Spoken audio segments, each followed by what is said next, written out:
신약성경 고린도전서 12장 1절에서 11절까지입니다.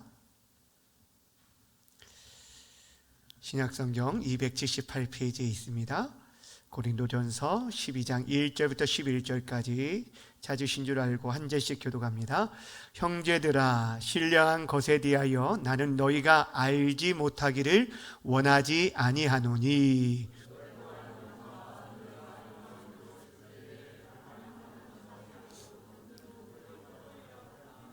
그러므로 내가 너희에게 알리노니 하나님의 영으로 말하는 자는 누구든지 예수를 저주할 자라 하지 아니하고 또 성령으로 아니하고는 누구든지 예수를 주시라 할 수 없느니라. 직분은 여러 가지나 주는 같으며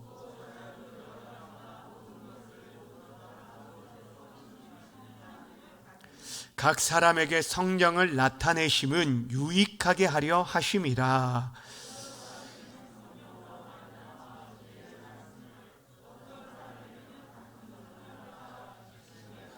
다른 사람에게는 같은 성령으로 믿음을, 어떤 사람에게는 한 성령으로 병 고치는 은사를,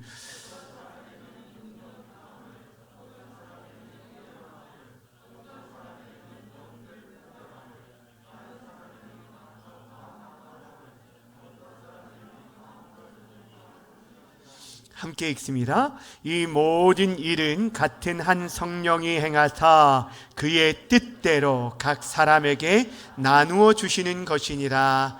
아멘. 오늘 이 시간에는 성령의 다양한 은사라는 제목을 가지고 말씀 증거하겠습니다.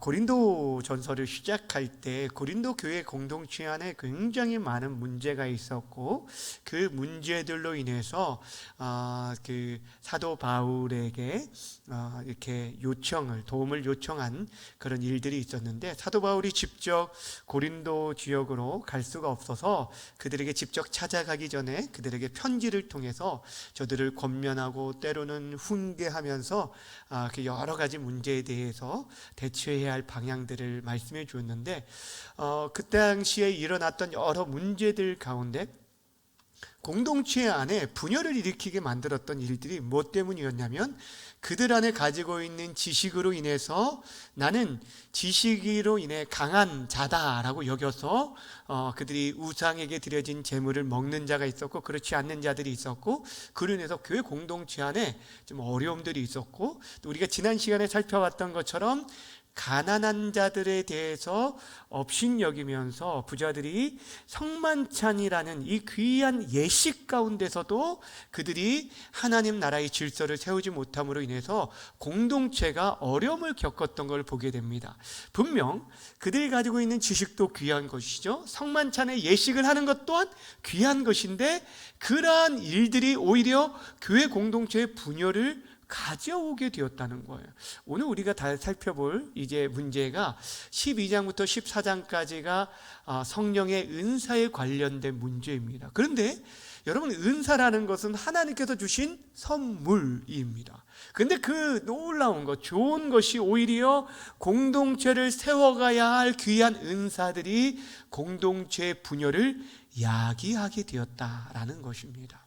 당시 고린도 교회는 성령의 은사가 다양하게 주어졌는데, 그들 가운데 방언과 예언함과 주식의 은사들이 풍성하게 이루어지게 되었어요. 그런데 그러한 은사들을 오히려 무분별하게 사용함으로 말미암아, 예를 들면 공동체 예배 가운데 방언하는 데 있어서 절제하지 못하고 방언함으로, 즉 이 방언을 남용함으로 말미암아 공동체의 예배를 방해하고, 또 방언을 받지 않은 다른 지체들을 무시함으로 말미암아 교회 공동체가 굉장히 어지럽혀지고 혼란스럽게 되었다라는 거예요. 그러니까 하나님이 주신 은사는 너무너무 귀하고, 그 은사들을 가지고 서로를 세워가고 공동체를 세워가면 너무너무 좋은데, 오히려 어떠한 특별한 은사들은 다른 은사보다 더 중요하고 높은 은사라고 생각을 했습니다. 그러다 보니까 그런 은사를 받은 사람들은 자신의 은사를 자랑하고 드러내기를 원했고, 그 은사를 받지 않은 사람들을 은근히 무시하게 되었던 거예요. 그러다 보니 이런 문제가 야기되어서 사도 바울이 그들에게 너희들이 받은 성령의 은사, 이 은사를 다루기 전에 성령께서 친히 하시는 일이 무엇인지에 대해서 얘기하고, 그리고 너희들이 받은 모든 것이 차별이 아니라 모두 동일한 성령으로부터 받은 은사라라는 것들을 얘기하고, 각자에게 주어진 이 은사를 주신 궁극적인 목적이 무엇인지에 대해서 설명을 해주고 있어요. 그래서 이제 12장에서 오늘 본문 1절부터 11절뿐 아니라 그 뒤에 부분에서는 우리 몸을 예를 들어서 몸에 있는 여러 지체들이 각 기능들이 있고 다양하게 할 일들이 다르지만 이것이 하나의 온 몸을 이루어서 그 사람이 그 활동하게끔 하는 것처럼 우리에게 주신 은사가 그렇다. 그리고 각자의 은사들 자랑할 게 아니라 너희들에게 있어도 더 큰 은사를 사모해라 라고 하면서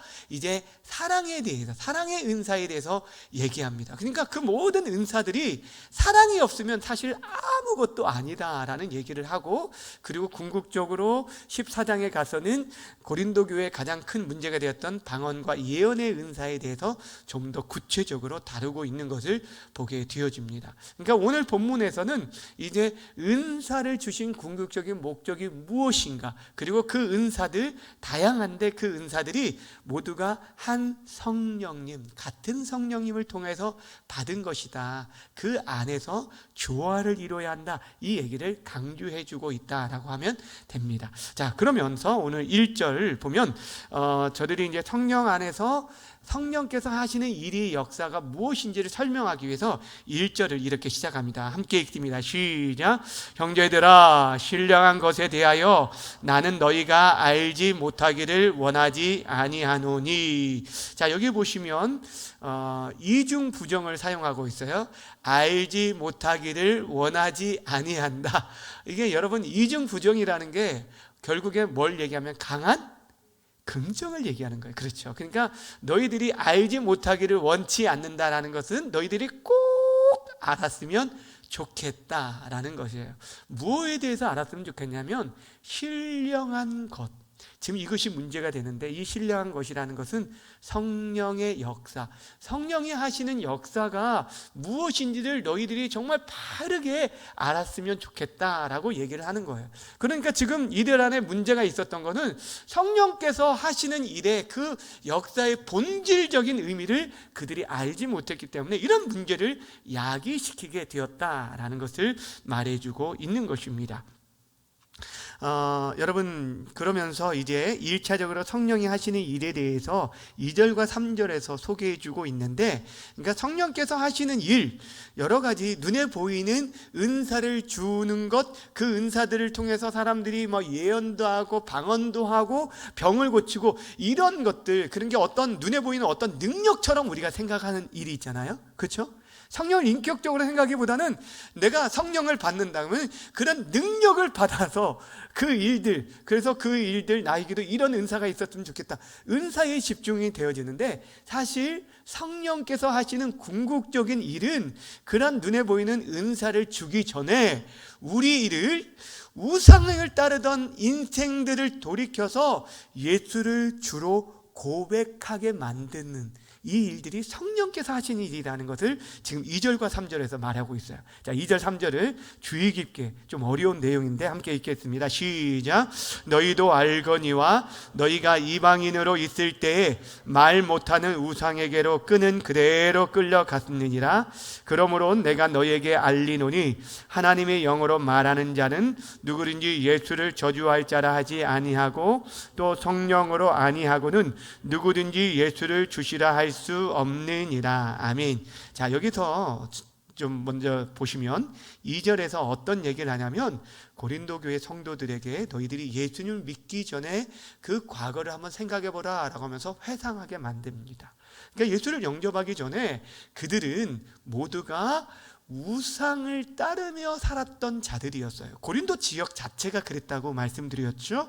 그런데 그들을 향해서 뭐라고 하냐면 2절에 보면 이방인으로 있을 때, 즉 너희가 예수님을 영접하지 않을 때, 믿지 않았을 때 무엇에 끌려다녔냐면 말 못하는 우상에게로 끄는 그대로 끌려갔다라고 말을 합니다. 그러니까 헛된 우상이 이끄는 대로 질질 끌려갔던 그런 삶을 살았다라고 얘기를 해요. 여러분, 우리가 예수님 믿기 전에 이전에 한번 생각을 해보세요. 그러니까 저도 어렸을 때 보면 이제 시골에서도 어떤 먼 큰 어떤 일을 앞두면 뭘 하냐면 고사를 지내요. 시골에서는 그런 걸 많이 있죠. 고사 지낼 때 무엇을 꼭 빠지지 않고 있냐면 돼지머리. 돼지머리에다 왜 하는지는 정 모르겠어요. 그랬더니 막 돈도 끼우고 뭐 하면서 이렇게 하고, 또 때로는 어떤 집에 우환이 있으면 어떤 그 시골에서 굿하는 이런 무당을 불러서 굿하는 일들도 저는 심심치 않게 봤습니다. 그러니까 예수를 알기 전에는 우리들이 그것이 왜 돼지머리에다가 돈을 꽂아야 하고 거기에 절해야 하는지 이유를 압니까? 그냥 하잖아요. 그러니까 그냥 그것에 끌려가는 것처럼 우상에 끌렸다는 거예요. 근데 사도 바울이 뭘 강조하냐면 말 못하는 우상에게라는 얘기를 해요. 우상이 말을 못한다. 그러니까 사실 우상은 말 그대로 입이 있어도 말을 못하고, 귀가 있어도, 눈이 있어도 보지 못하는 게 우상이에요. 그런데 거기에 왜 특별히 말 못하는 우상이라고 강조하냐면 성령님과 대조해서 비교하기 위함입니다. 성령님은 사실 우리 안에 거하셔서 우리에게 늘 여전히 지금도 말씀하시고 진리로 우리를 가르치시는 분이기에 그것과 비교하기 위해서, 우리 인생에 어떤 문제가 있으면 그 문제에 대해서 전혀 대답도 못 주는 그런 이방 우상에게 끌려다니는 인생들이 아니잖아요. 이제 우리는 어떤 인생들이 되었냐? 이제는 우리에게 진리의 성령께서 우리에게 알려주셔서 그런 거에 따라다니는 자들이 아닌 자들이 되었다라고 말하면서 성령께 이끌리는 인생들이 어떻게 살아가는지에 대해서 얘기하는데, 3절에 무엇을 얘기하냐면 성령의 감동을 받고 성령에 이끄는 사람들은 할 수 없는 말이 있고 꼭 고백해야 하는 말이 있다고 말을 합니다. 자, 다시 말씀드려요. 성령의 사람, 즉 예수를 주로 영접하면 성령이 우리 가운데 임하시잖아요. 근데 그렇게 내주하는 성령이 계시는 분들은 무엇이라고 말할 수 없느냐면 예수는 저주받은 자라고 말할 수 없다라는 거예요. 우리 지금 성경에는 뭐라고 말했냐면 누구든지 예수를 저주할 자라 하지 아니하고 라고 말되어 있지만, 영어 성경이나 다른 번역 성경 다 보면 그러니까 예수를 저주받은 자라고 말할 수 없다라는 거예요. 당시에 생각해 보세요, 여러분. 그 당시 로마의 지배 아래 있고 영향력 아래 있었던 그 시대에 십자가형을 받았다라는 것은 사람 중에서도, 죄인 중에서 가장 흉악한 죄인이라고 여겨졌고, 실질적으로 유대인들은 나무에 달린 자마다 뭘 받은 자라고요? 저주를 받은 자로 여겼어요. 그러니까 십자가에 돌아가신 예수님은 마땅히 저주를 받은 자라고 여겼다라는 거예요. 그런데 예수를 주로 고백하는 순간 성령께서 우리에게 그것이 아니라는 걸 가르쳐 주시잖아요. 그러니까 예수님이 저주받은 자가 아니라 뭐였냐면 우리의 죄를 대신한 대속제물이 되어주셨다는 것들을 알기 때문에 어떤 누구도 예수가 저주받은 불행한 인생이라고 말할 수 없다라는 것이죠. 그리고 오히려 우리가 뭘 고백하냐면 그 예수, 십자가에 못 박히신 예수가 우리 인생의 주와 그리스도가 되었다고 고백하게 되는 거예요. 그러니까 지금 성령께서 하시는 일이 이거예요. 결국에 우리가 우상을 섬기고 우상을 따르던 인생들이 그 우상에서 돌이켜서 누구를 주로 고백한다고요? 사람들이 말할 때 저주를 받은 십자가를 지신 예수님을 향해서 저분이 나의 인생의 주인이시야, 주님이시야, 내가 따르고 섬겨야 할 분이시야 라고 고백하게 만드는 일들 누가 하신다고요? 성령 하나님. 그러니까 여러분이 생각해 보세요. 지금도 이 시대에 많은 사람들이 예수를 주로 고백하지 아니하고 그렇게 그냥 위대한 하나의 성인으로서만 인정하는 이 시대에 저와 여러분들은 예수님이 주신 그 십자가가 누구를 위한, 우리를 위해 대속제물이 되어주신 것을 믿고, 그뿐 아니라 그 십자가에 달려 돌아가신 주님을 우리는 우리 인생의 그리스도로, 구원자로 우리는 믿고 섬기고 있다라는 거예요. 근데 그것이 우리 인생의 의지로 되는 게 아니에요. 여러분의 자의로 내가 노력해서 되어진 게 아니에요. 제가 지난번에 말씀드렸잖아요. 참 진짜 다른 얘기는 다 하는데 이렇게 임종하시기 전에 설명을 드리고 막 하더라도 근데 그분이 예수를 주라고 고백을 입을 못 꺼내다라는 거예요. 그게 이게 너무너무 신기했어요. 근데 그것이 이게 오늘 성령의 말씀처럼 성령께서 행하시지 않으면, 성령께서 그 사람의 감동을 주시고 은혜를 주시지 않고 그 안에 거하시지 않으면 누구도 내가 그냥 쉽게 얘기할 수 없다라는 거예요. 예수를 내 인생의 진정한 주님으로 고백하지는 못한다는 거예요. 여러분, 사도 베드로가 예수님을 향해서 위대한 신앙 고백을 했잖아요. 뭐라고 했죠? 주는 살아계신 하나님의 아들이십니다. 그 얘기를 듣고 예수님이 너무 기뻐서 야, 바요나 시모나 내가 복되다라고 칭찬을 해주셨어요. 그런데 거기서 끝나지 않고 이것을 내게 알게 한 것은 네 스스로 깨달은 게 아니야 라고 얘기를 합니다. 하나님께서 그에게 주셨기 때문에, 깨닫게 하셨기 때문에, 알게 하셨기 때문에 그렇다는 거예요.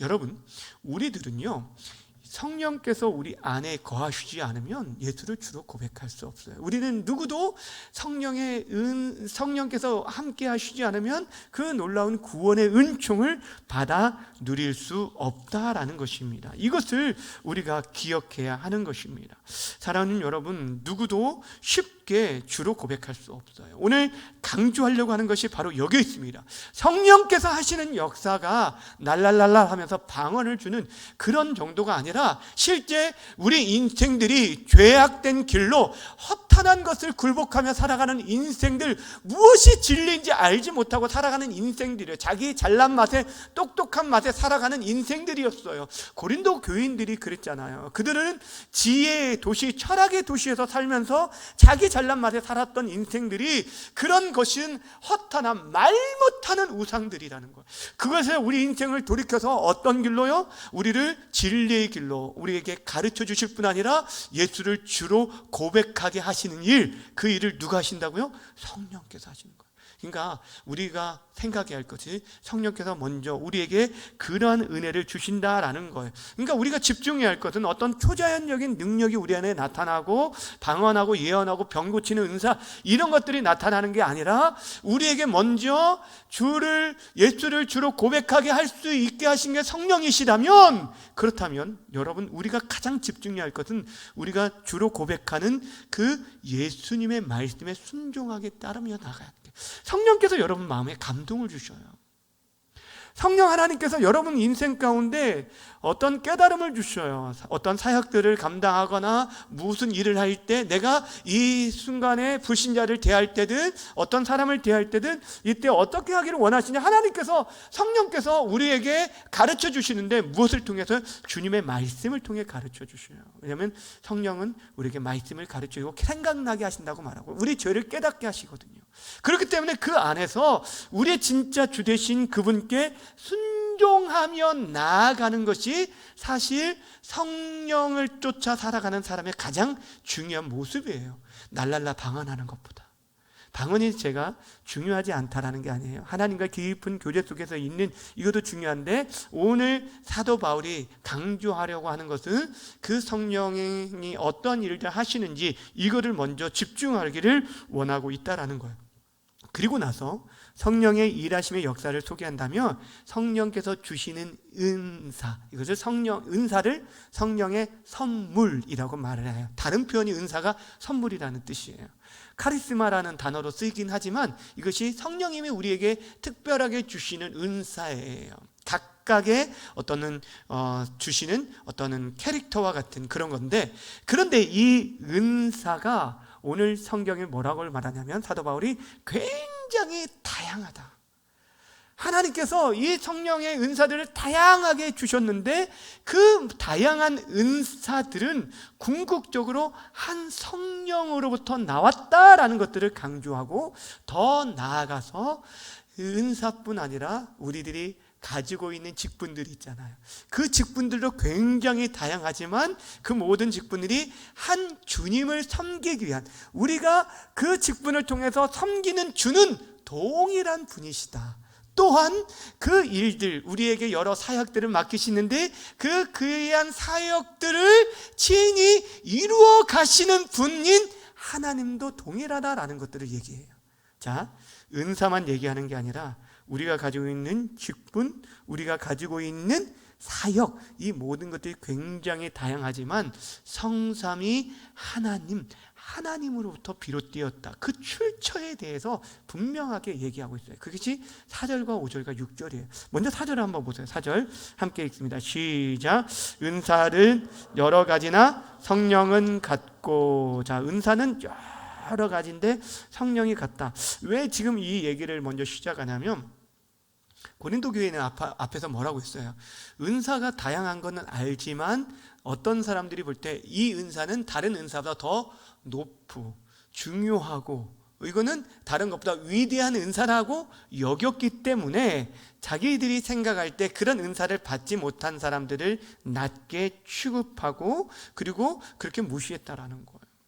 그러니까 은사에 높고 낮음이 있다라고 생각을 했어요. 여러분들 생각할 때도 그렇잖아요. 방언의 은사를 받은 사람보다 병고침의 은사를 받고 있는 사람이 더 위대하다고 생각할 수도 있잖아요. 그렇잖아요. 예. 왜냐하면 방언한 사람들 많이 봤는데 병고침의 은사를 가지고 있는 사람들을 별로 보지 못했기 때문에 있잖아요. 그리고 그런 신유의 은사를 가진 사람들이 종종 그러면 기도원이나 이런 데에서 오면 막 달려가가지고 머리 내밀고 안수 받으려고 하는 사람들이 많은 것을 보게 됩니다. 그런데 오늘 지금 계속적으로 얘기하려고 하는 이유가 뭐냐면, 그 은사가 크고 작고 높고 낮음이 없다라는 얘기를 하려고 하는 거예요. 그리고 동일한 성령으로 나왔기 때문에 성령 안에서 온전히 조화되어서 궁극적으로 주님의 몸된 교회를 세워가는 것, 이것이 은사를 주신 궁극적인 목적이라는 것들을 말하려고 지금 계속적으로 그 얘기를 하고 있는 것입니다.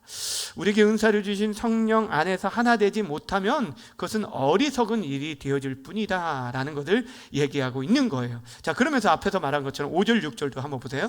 5절 6절 잘 보세요. 4절과 비교해서 잘 보세요. 시작. 직분은 여러 가지나 주는 같으며 또 사역은 여러 가지나 모든 것을 모든 사람 가운데 이루시는 하나님은 같으니. 자, 그러니까 4절, 5절, 6절은 운율을 맞추어서 똑같은 얘기를 하는 거예요. 은사가 여러 가지나 성령은 같고, 직분은 여러 가지만 주는 같고, 사역은 여러 가지나 하나님은 같다. 그러니까 하나님에 대한 보충 설명을 해서 좀 6절이 길어졌지만 똑같다라는 얘기를 지금 강조해 주고 있습니다. 자, 그럼 여러분 지금 삼위 하나님을 언급한 이유가 궁극적으로 무엇이냐는 거 잘 보세요. 왜 그럴까요? 여러분 교회를 세워가기 위해서 주신 모든 은사뿐 아니라 직분과 사역까지도 한 하나님께서 나왔다. 그렇다면 서로를 드러내고 자랑하고 구분함이 위함이 아니라 성삼위 하나님께서 어떻게 사역하시죠? 여러분, 각 위격을 가지시지만 그분은 한 하나님으로서 온전한 연합을 이루고 우리의 구원을 이루어 가시는 것처럼 하나님께서 궁극적으로 우리에게 여러 지체들을 주시고 여러 은사들을 주시고 여러 직분들을 주시고 여러 사역들을 맡기신 것은 결국에 무엇하기 위함이에요? 그 다양함 속에서 통일성을 이루어서 주님의 몸된 교회를 세워가기 위함이라는 것이에요. 이것이 우리의 은사와 직분, 사역 어떻게 사용해야 하는지를 우리에게 가르쳐주고 있는 것이에요. 여러분, 직분을 한번 생각해 보세요. 이제 뒤에 12절 이후에 쭉 보면 몸에 대해서 비유했는데, 몸에서도 눈만 있다고 생각해요. 눈이 제일 중요해. 눈이 보배야 라고 하면서 온 몸이 눈이라고 생각해 보세요. 이건 괴물입니다. 사람이 될 수가 없어요. 교회 공동체에 모두가 목사라고 해보세요. 모두가 장로님이라고 생각해 보세요. 모두가 여러분 다 그냥 아무것도 안 하고 다 찬양대만 한다고 생각해 보세요. 회중도 하나도 없어요. 모두가 우리가 찬양되긴 하지만, 그렇죠? 그렇지만 생각해 보세요. 교회에 여러 직분을 주시고 여러 사역들을 주시고 그 일들을 각자 섬기는 그 봉사하는 영역들이 다르다는 것을 한번 생각해 보세요. 이 모든 것들은 결국에 무엇이냐면 각자의 직분이 있지만 그 직분들을 통해서 우리가 궁극적으로 이것은 하나의 계급이 아니라 모두가 동일하신 누구를 섬기기 위해요? 하나님을 섬기기 위해요. 그 역할이 다를 뿐이에요. 하나님께서 질서를 주시고 그리고 그 역할들을 통해서 일을 하신 하나 되게 하신 거예요. 남편과 아내의 하나됨이 무엇 때문입니까? 모두가 완벽한 한 사람이었다면 하나님께서 그렇게 하나 되게 하시지 않으셨어요. 근데 그 연약함이 있기에 남편은 남편으로서 아내는 아내로서의 연약함이 있기 때문에 그들을 돕는 배필로 세우셨어요. 그러다 보니까 여러분 한번 생각해 보세요. 나하고 정말 딱 맞다. 성격부터 하는 모든 생각과 가치관과 이것이 딱 맞다. 한번 손 들어보세요. 난 그런 남편이랑 산다. 예. 그런 남편이랑 살면 행복할 것 같아요. 그렇죠? 예. 근데 여러분 그렇게 손을 못 드는 이유가 뭐예요? 진짜 달라도 너무 달라요. 그렇죠? 근데 왜 그렇게 만났어요? 하나님 그렇게 만나게 하셨어요. 예, 그렇죠? 왜냐하면 우리의 부족함을 채워가게. 그러니까 보면은 늘 아내들은 그렇게 얘기해요. 무조건 남편만 부족해서 남편의 부족함을 채우기 위해 아내가 있다라고 생각하는데 그것도 아니에요. 예, 여러분 아내 안에도 연약함들이 있고 그 부분들을 채우기 위해 하나님께서 여러분의 남편을 만나게 하신 거예요. 동의를 안 하시는 것 같아 보이지만 하여튼 그렇습니다. 예. 하나님께서 교회 공동체를 세워갈 때 그렇습니다. 다양한 은사를 주시고 다양한 직분을 주시고 다양한 사역을 맡기신 궁극적인 이유가 있다라는 거예요. 자, 7절 이것을 말했는데 7절을 함께 오늘 가장 중요한 말씀이니까 7절 읽겠습니다. 시작. 사람에게 성령을 나타내심을 유익하게 하려 하심이다. 자, 각 사람 공동체 안에 있는 모든 지체들을 말하는 거예요. 각각의 사람들에게 하나님께서 성령을 나타내심, 성령을 무엇로 나타내면 우리에게 은사를 보여주신 것은 은사를 통해서 그 성령의 일하심 함께 하신 것들을 나타나게 하신 이유가 있다는 거예요. 뭘 하기 위해서? 유익하게. 이 유익이라는 것은 우리 개인의 유익을 위함일까요? 아니면 주님의 몸된 공동체의 유익을 위함일까요? 예, 그것은 우리가 이미 앞에서부터 우리가 사도 바울의 얘기를 통해서 알 수 있어요. 사도 바울이 자신에게 주어진 자유와 권리들을 지금 마땅히 누릴 수 있음에도 불구하고 어떻게 했습니까? 공동체의 유익을 위해서 그것을 과감히 내려놓았어요. 왜냐하면 우리 주님께서 그렇게 하셨기 때문이에요. 그러니까 하나님 나라를 섬기는 방식이 무엇인지를 친히 예수님께서 보여주셨고 그리고 사도 바울이 자신이 그 본을 따르면서 너희도 나를 본받는 자 되라 라고 말했던 것입니다. 그래서 지금 얘기하는 게 바로 그거예요. 그렇게 결국에 이 유익함이라는 것은 우리 한 사람 한 사람이 그 은사를 가지고 내가 이런 사람이야 라고 나를 드러내고 나를 자랑하고 너희들 내 밑에 굴복하고 내 밑에 따라와 라고 그렇게 얘기하려고 은사를 주신 게 아니에요. 어떤 우리가 그래서 우리 장로교는 특별히 어떤 특별한 은사를 치중하고 그거를 따르는 것들에 대해서 경계하는 이유가 그래요. 이걸 좀 주의하셔야 합니다. 주의하셔야 돼요. 여러분 하나님께서 우리에게 주신 것은 결국에 주님의 몸된 교회를 세워가기 위함이라는 것을 말하고 있는 것입니다. 우리들은 누구나 할 것 없이 하나님의 은사를 받았어요. 나는 아무것도 없는 것 같아요. 아니에요. 하나님께서 이 땅에 보내주신 모든 사람들에게는 은사를 주셨습니다. 각자에게 주셨어요.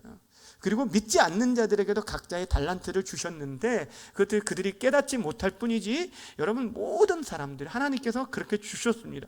우리 몸의 지체 가운데서 정말 이거는 쓸데없다라고 생각해서 여러분 베어내도 된다라고 생각하는 건 있을까요? 없어요. 떼어내도 되는 장기가 있나요? 없습니다. 그거 없어도 살 수는 있을지 모르지만 우리 몸에 다 필요하여 주신 거예요. 지체들이 마찬가지라니까. 우리에게 주신 은사들이 그렇다라는 것입니다. 이것을 말하는 거예요. 우리 자신을 드러내고 자랑하기 위함이 아니라 내가 아닌 다른 사람의 유익을 위하여서 주신 것이다 라고 말하고 있는 것입니다. 그러면서 이제 8절 이하에 여러 은사들이 어떤 은사가 있는지 소개해주고 있는데, 여러분 이 8절 이하에 그 은사 보시면 뭐가 있냐면, 이제 제가 화면이 저기에는 그 자막에는 띄우지 않았는데 보세요. 뭐가 있는지 성경을 보세요. 뭐가 있습니까? 9가지가 있는데, 지금 8절에 지혜의 말씀이 있고, 그 다음에 지식의 말씀이 있고, 또 믿음, 또 병 고치는 은사, 능력 행함, 예언함, 영들 분별, 방언, 또 방언을 통역함. 지금 이 9가지가 있어요. 9가지가 있죠? 네, 9가지가 있는데, 자 보시면 여기 이 순서가 사도 바울이 이것이 더 중요하니까 중요 순서대로 했을까요? 그렇지 않아요. 전혀 그런 것이 아니에요. 그러니까 지혜의 말씀, 지식의 말씀부터 마지막에 방언 통역하는 것까지 중요해서 글을 늘여놓은 것이 아니라 그 모든 은사, 여러 가지 은사들이 있다는 건데, 그것들에 대해서 강조할 때 뭘 얘기하려고 하냐면, 다시 8절에 보시면 어떤 사람에게는 성령으로 말미암아, 그리고 어떤 사람은 같은 성령을 따라, 또 9절에 다른 사람에게는 같은 성령으로, 또 9절 어떤 사람에게는 한 성령으로. 지금 무엇을 여러분 강조하고 있는지 아시겠어요? 계속적으로 같은 성령, 한 성령을 얘기하면서 11절에 마지막에 다시 한번 그 은사의 출처에 대해서 정확하게 다시 한번 얘기해요. 11절 읽겠습니다. 시작. 이 모든 일은 같은 한 성령이 행하사 그의 뜻대로 각 사람에게 나누어 주시는 것이니라. 아멘. 하나님께서 우리에게 달란트를 맡겨주실 때도 5달란트, 때로는 2달란트, 1달란트 우리에게 각각 맡겨주셨어요. 근데 그것을 가지고 저 사람은 많이 받았네, 내가 적게 받았네, 이것이 비교 대상으로 주신 게 아니에요. 많이 맡은 자에게는 많은 것을 요구하신다라고 말씀하셨고, 너희들이 선생된 자들에게는 너희가 선생되어지기를 원하지 말라라고 오히려 얘기하신 것이, 너희들이 그에 대해서 가르치는 만큼 그렇게 살지 않은 것에 대해서 내가 책임을 물을 것이라 라고 얘기했어요. 그러니까 하나님께서 여러분에게 5개를 맡기셨다면 그 5개를 찾으십니다. 1가지를 주셨다면 1가지를 찾으시겠죠. 그러니까 내가 지금 적게 받았다고 다른 사람에 비해서 내가 눈에 드러나는 것이 없다라고 해서 그것들을 집중할 것이 아니라, 나에게 주어진 그 은사가 무엇인지를 기억하고 그것을 통해서 공동체를 어떻게 섬겨야 할지를 찾는 게 중요한 거예요. 그러니까 중요한 게 무엇이냐면, 내가 어떤 은사를 받았느냐에 있는 게 아니라 내가 그 은사를 가지고 지금 어떻게 섬기고 있느냐가 중요한 거예요. 하나님께서 바라보신 게 그거예요. 만약에 여러분들이 굉장히 많은 은사를, 누가 보더라도 저 사람은 진짜 많은 은사를 가지고 있다라고 하는데, 그 은사를 가지고 자기만을 드러내는 거예요. 그 은사를 드리고 여러분 자기만을 나타낸다라고 한다면 그 은사가 그에게는 독이 됩니다. 네. 공동체를 채우는 게 아니에요. 여러분 찬양대 할 때, 합창할 때, 독창하고는 다르게 합창할 때는 결국에 자기 소리만 내는 게 아니라 다른 사람의 소리를 들어가면서 그것에 합쳐서 때로는 내 소리를 적게 만들고 다른 사람을 조용하게 뒷받침해 줄 필요가 있어요. 네. 메인이 소프라노가 쭉 나가야 하는데 내가 그 엘토의 소리가 조금 더 높은 때가 있다고 해서 더 부각해서 나타낼 수도 없고요. 테너의 소리가 더 높다라고 해서 튀어나갈 수는 없는 거예요. 하나님께서 우리에게 주신 게 바로 그런 은사를 사용하여서 결국에 무엇을 세우라고요? 공동체 유익을 세워가고 있느니 아느냐, 이것들을 보신다라고 말씀하고 있는 것입니다. 주의 사랑하는 여러분, 하나님께서 우리에게 다양한 은사 주신 것은 결국 교회 공동체를 세워가기 위함입니다. 이 사실을 알 때 내가 가진 은사가 무엇이든지 간에 그것을 어떻게 활용할 것인지, 그것을 또 귀하게 여길 뿐 아니라 다른 사람에 대해서도 그 사람이 가지고 있는 은사를 인정해 줄 줄 알아요. 각자가 다른 은사들이 있어요. 왜 너는 이것을 못해? 라고가 아니라 저 사람은 다른 부분에서 잘하는 부분이 있어요. 눈에 띄지 않지만 겸손하게 섬기는 부분들이 있다라니까요. 그것들을 우리가 생각하고 우리들이 인정해 주면 얼마나 아름답게 세워져 나갈 수 있겠습니까? 예. 그리고 앞에 세워진 사람들이 있습니다. 눈에 잘 보이는 게 있어요. 여러분, 우리 봄에도 지체 가운데 실제 보이지 않는 숨겨진 곳에 더 귀한 지체들도 있습니다. 그렇죠. 그런데 눈에 잘 드러나는 이런 이목구비, 나도 이렇게만 다 되고 싶다 해서 다 그럴 수는 없는 거예요. 그 앞에 서 있는 것은 서 있는 대로 역할들을 감당해야 하고, 또 보이지 않지만 겸손히 섬기는 자들에 대해서 인정해 주면서 궁극적으로 누구를 드러내야 하냐면 우리에게 모든 은사를 주시고 또 우리를 하나 되게 하신 성삼위 하나님을 높이고 드러내는 것, 이것이 교회 공동체와 저와 여러분들이 해야 할 일이라는 거예요. 그러니까 은사를 통해서, 직분을 통해서, 사역을 통해서 우리는 결국에 한 성령 안에서 한 주님을 섬기고 하나님께서 그 모든 일들을 이뤄 가시도록 겸손하게 나아가는 것. 한 사람만 높아주면 안 돼요. 한 사람만 부각되어서 막 하면 돼요. 그래서 이제 제가 교회 공동체 안에서도 여러 구역들 가운데서도 어떤 막 너무 튀어서는 안 된다든 얘기하는 이유가 바로 여기에 있는 거예요. 그렇다고 해서 열심히 잘 감당하는 구역들을 여러분 막 이렇게 하면 안 돼요. 잘하는 것들은 잘한다고 칭찬해줘, 격려하고, 연약한 부분들은 연약하게 또 세워가고 함께 해 나아갈 때 그 공동체가 함께 성장할 수 있는 것입니다.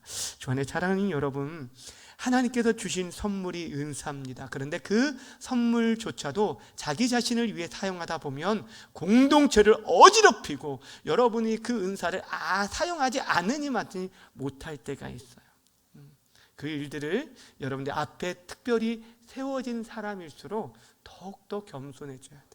그렇지 않으면 그걸로 인해서 시기하는 자들이 있기 때문에 오히려 그것이 큰 문제가 되고 어려움이 될 수 있어요. 오히려 여러분의 앞에, 많은 사람 앞에 세워지게 되어진다면 더욱더 여러분 자신을 잘 살펴야 돼요. 여러분, 눈에 보이지 않는 부분보다 사실 눈에 보이는 부분들은 더 자주 얼굴을 보고 거울을 보게 되잖아요. 왜 그렇습니까? 정돈하기 위함이에요. 그렇기 때문에 우리 자신들을 더 잘 살펴야 돼. 드러나 있는 사람들은 더 깨어있고 더 조심해야 하는 것입니다.